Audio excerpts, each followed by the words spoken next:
What's up guys, Lou here, and welcome to my unusual style iPad 3 review. That's right, I'm still calling it the iPad 3 just like I did in my unboxing. If you haven't seen my unboxing video and you want to see this device up close and personal, I'll put a link to that video somewhere in the annotations as well as down in the description. So here you have it. This is the latest iPad, the third generation iPad, and it is very similar to the last generation iPad that I have right beside it in white. The new one I have is in black, but they're both 16 gigs. And from a layout perspective, they're basically identical. You've got your iSight camera that's been improved, and now they're calling it an iSight camera. Should perform similarly now to the iPhone 4. You got your power switch up top. You've got a microphone up top, headphone jack, 30-pin connector on the bottom, volume rocker, and hold switch. That's basically it for hardware, except for, in my opinion, the biggest improvement, which is the new screen. Well, most people are going to agree with me, the new screen. And as I mentioned in the unboxing video, it's basically impossible for me to show you on camera what this quality is like in person.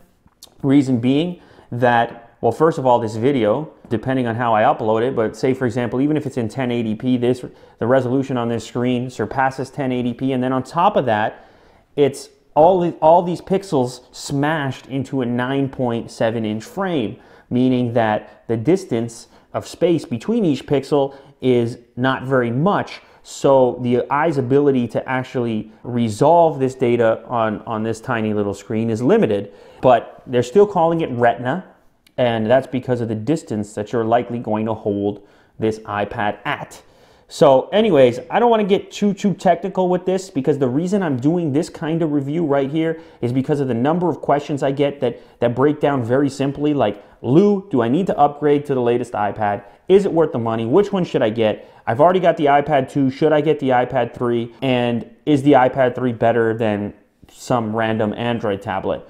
Those are the main questions. So I thought I'm going to put together a review in that style, because as you guys know, the standard sort of review process is to list the specs, to list the data. That stuff's available to anybody. You can look at a spec sheet anywhere on Apple's website, and you can look at 100 other reviews that are going to be done that way. And so I'm going to do it my way.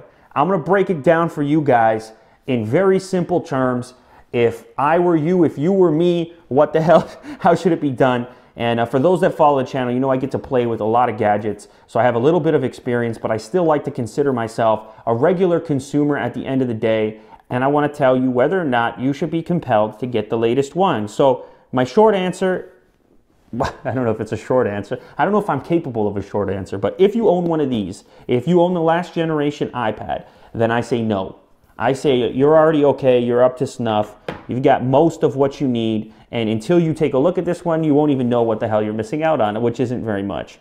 But then once you take a look at one of these, then you think, oh, I had to have that beautiful display, so on and so forth. That's a natural sort of human reaction.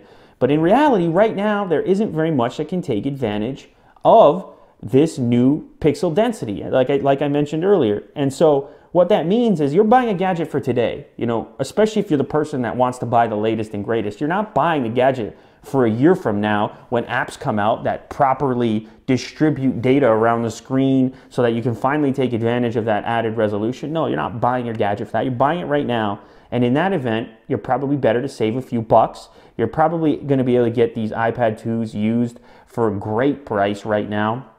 And they're still a very good tablet, especially if they're your first tablet. It's a very cohesive experience. They're a lot of fun to use. They're really easy to pick up and get working with. You have a huge app catalog. Apple has really put together a great user experience, and part of it has to do with how ubiquitous the device is. The number of users that are out there, I mean, the apps get developed for it, so on and so forth. You know, it's a very healthy ecosystem.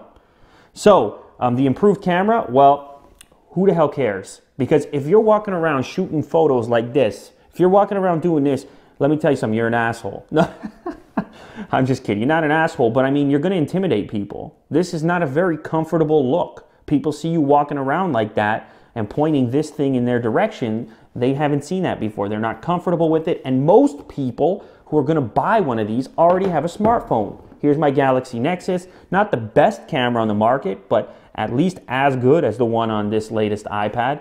And that's a lot more comfortable. People are used to it. Taking photographs is a social endeavor, and therefore people's comfort level matters. And so if you've got a smartphone, use that camera. We don't need a super high quality camera in this device.